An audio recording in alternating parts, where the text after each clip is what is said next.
हाँ जी, बा के ऊपर लगी हुई है दो ज़बर, ठीक है। आगे रॉ के ऊपर भी लगी हुई है दो ज़बर।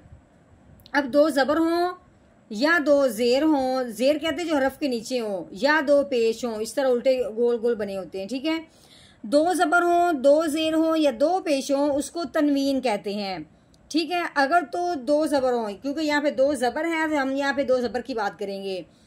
दो ज़बर वाली तनवीन जहाँ हो तो उसके साथ अलीफ ज़रूर आता है। जैसे कि ये दो ज़बर हैं, इसके साथ ये बा के साथ अलीफ आया है। अब ये दो ज़बर हैं तो रॉ के आगे अलीफ भी आया है, ठीक हो गया। हाँ जी, जहाँ भी दो ज़बर होंगे साथ या तो अलीफ होगा या फिर छोटी या होगी, ठीक हो गया। हाँ जी, लेकिन अगर या हो भी तो वो भी अलीफ के माना में ही होती है, ठीक हो गया। वैसे तो ये दो ज़बर के साथ जो अलीफ होता है ये सिर्फ लिखने में आता है, पढ़ने में नहीं आता।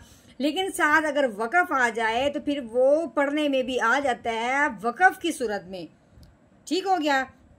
अब यहाँ पे देखा है कि बा के साथ अलीफ है, ये नहीं पढ़ा गया। रॉ के आगे अलीफ लगा हो, ये भी नहीं पढ़ा था, लेकिन हमने बाद में वक़फ़ की सूरत में पढ़ा था।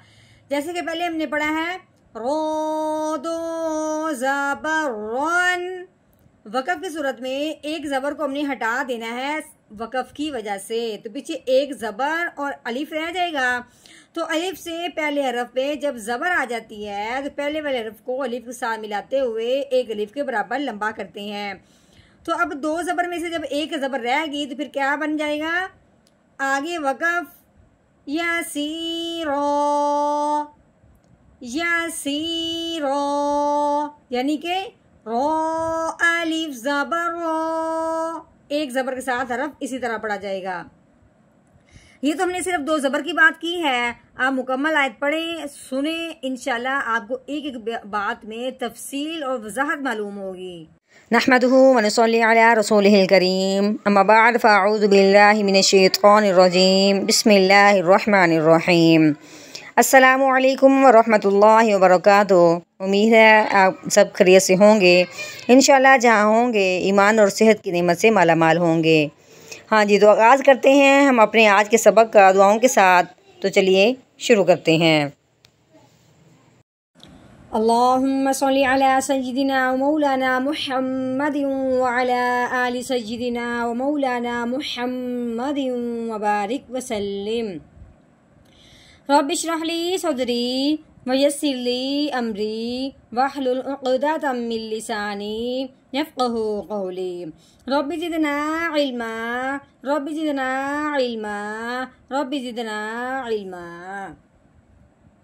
अऊज़ु बिल्लाहि मिनश शैतानिर रजीम, बिस्मिल्लाहिर रहमानिर रहीम। हाँ जी, ये फ़ा है, फ़ा के ऊपर ज़बर लगी हुई है, ठीक है। आगे ये सीन है, सीन के ऊपर भी ज़बर लगी हुई है। आगे ये वाव है, वाव के ऊपर जज़म लगी हुई है, तो ये हो गया वाव साकिन, ठीक हो गया।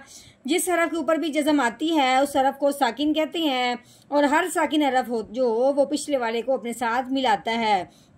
जैसा कि अब ये साकिन हरफ वाव है, अब इसने सीन को वाव के साथ यानी कि अपने साथ मिला देना है, ठीक हो गया।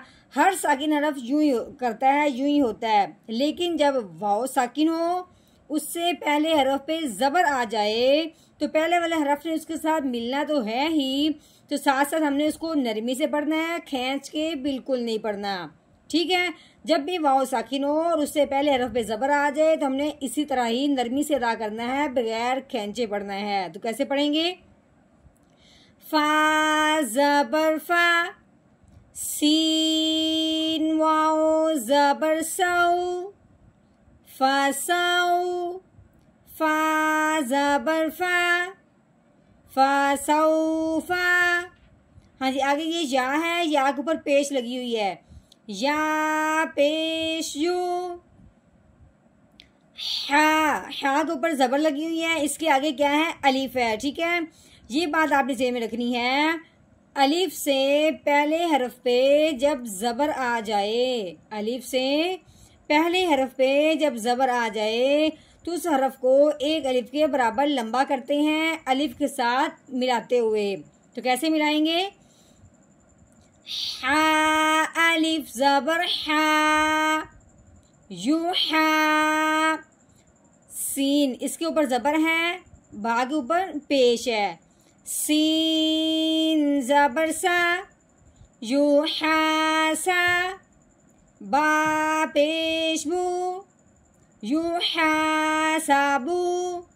हाँ जी, आगे ये हा है, हा के नीचे जेर लगी हुई है, हा जेर ही। सीन, सीन के ऊपर ज़बर है, आगे क्या है, अलिफ है। ठीक है, अलिफ से पहले हरफ पे जब ज़बर आ जाए, हमने अभी पीछे क्या पढ़ा है, अलिफ से पहले हरफ पे जब ज़बर आ जाए तो पिछले वाले हरफ को उस अलिफ के साथ मिलाते हुए एक अलिफ के बराबर लंबा करते हैं। सीन अलिफ ज़बर सा, हिसा। हाँ जी, आगे देखें, ये बा है, बा के ऊपर लगी दो ज़बर हों या दो ज़ेर हों या दो पेश हों, उसको तनवीन कहते हैं। ठीक है, हाँ जी, दो ज़बर के साथ अलिफ होता है या फिर या होता है। ठीक है, लेकिन वो जो अलिफ हो या या हो वो पढ़ने में नहीं आता, सिर्फ लिखने में आता है। ठीक है, अब हमने अलिफ को पढ़ना नहीं है, सिर्फ हमने लिखने में देखना है। और आगे जब हमने देखा है या के ऊपर तीन दोनों वाली शाद लगी हुई है, शाद वाला जो भी हरफ होता है वो भी साकिन की तरह पिछले वाले को अपने साथ मिला लेता है। अब हमने बा को या मुशद्दद यानी शाद की वजह से या मुशद्दद कह दिया है। ठीक है, बा को या मुशद्दद के साथ मिलाना है, पीछे तनवीन है और साथ इसलिए गुना करते हुए। कैसे, बा या दो ज़बर बाई, हिसाबई। हाँ जी, आगे ये या के ऊपर लगी हुई है ज़बर। ठीक हो गया, या ज़बर या। हाँ जी, इसके आगे है सीन, सीन के नीचे जेर लगी हुई है, आगे ये या है, या के ऊपर जज़म लगी हुई थी, हो गया या साकिन। हमने अभी क्या पढ़ा था कि हर या साकिन ने पिछले वाले को अपने साथ मिलाना होता है, लेकिन जिस तरह वाव साकिन की बात थोड़ी अलग होती है, इसी तरह या साकिन की बात भी अलग होती है। या साकिन हो और उससे पहले हरफ के नीचे अगर जेर आ जाए, या साकिन हो उससे पहले हरफ के नीचे जेर आ जाए तो पहले वाला हरफ उसके साथ मिलेगा तो ज़रूर ही, लेकिन साथ साथ एक अलिफ के बराबर लंबा होगा। कैसे, सीन या जेर सी, या सी। हाँ जी, आगे रॉ के ऊपर लगी हुई दो ज़बर, यानी कि दो ज़बर हो, दो ज़ेर हो या दो पेश हो, उसका नाम क्या होता है, तनवीन होता है। हाँ जी, आगे अब हमने क्या करना है, तनवीन को पढ़ने से पहले आगे देखा है तो आगे ये है वक़फ़। ठीक है, दरमियान में वक़फ़ है, लेकिन आगे इस वाव के ऊपर तीन दंदों वाली शाद लगी हुई है। शाद वाला जो हरफ होता है वो पिछले वाले को अपने साथ मिलाता है। अब हमने देखा है रॉ के ऊपर तनवीन है, अगर हम यहाँ पे वक़फ़ करते हैं, ठीक है, सांस लेते हैं या फिर रुकते हैं, तो फिर हमने क्या करना है कि वक़फ़ करने के बाद रॉ को वाव के साथ नहीं मिलाएंगे। ठीक है, अगर हम यहाँ वक़फ़ नहीं करते, आगे लेके चलते हैं, तो फिर हमने क्या करना है, रॉ को वाव के साथ मिला देंगे। अब हमने यहाँ तो वक़फ़ करना है तो कैसे पढ़ेंगे, रो दो ज़बरन यसीरन। हाँ, अब हमने क्या करना है, यहाँ पे वक़फ़ करना है। वक़फ़ की सूरत में आखिर वाला जो हरफ होता है उसको देख के हिसाब लगाया जाता है कि उसको साकिन करना है, इसमें कमी करनी है, ये क्या करना है। अब वक़फ़ की सूरत में अगर दो ज़बर हो ना, अभी मैंने क्या कहा था कि दो ज़बर हो उसके साथ या अलिफ होगा या फिर या होगा। ठीक है, हाँ जी, अब देखा है कि दो ज़बर के साथ अलिफ आ गया है तो वक़फ़ की सूरत में हमने एक ज़बर को हटा देना है। वक़फ़ की वजह से एक ज़बर को हटाना है, पीछे एक ज़बर और एक अलिफ रह गया तो फिर हमने अब अलिफ को हमने पढ़ देना है क्योंकि पीछे एक ज़बर आ गई है। ठीक है, वक़फ़ की वजह से।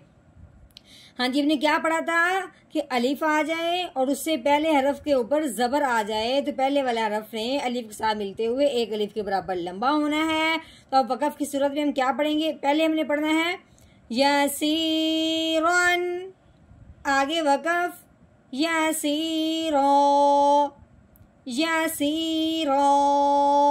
हाँ जी, इस मुकम्मल आयत का हमने कर लिया है तोड़, अब हमने करना है इसका मुकम्मल जोड़ यानी कि रवानगी के साथ, और कोशिश करेंगे अच्छे लहजे के साथ। तो चलिए शुरू करते हैं। अऊज़ु बिल्लाहि मिनश शैतानिर रजीम। सूरतुल आशिक़ा। मक्किय्यह। बिस्मिल्लाहिर्रहमानिर्रहीम। फसौफ युहासबु हिसाबन यसीरा। फसौफ युहासबु हिसाबन यसीरा।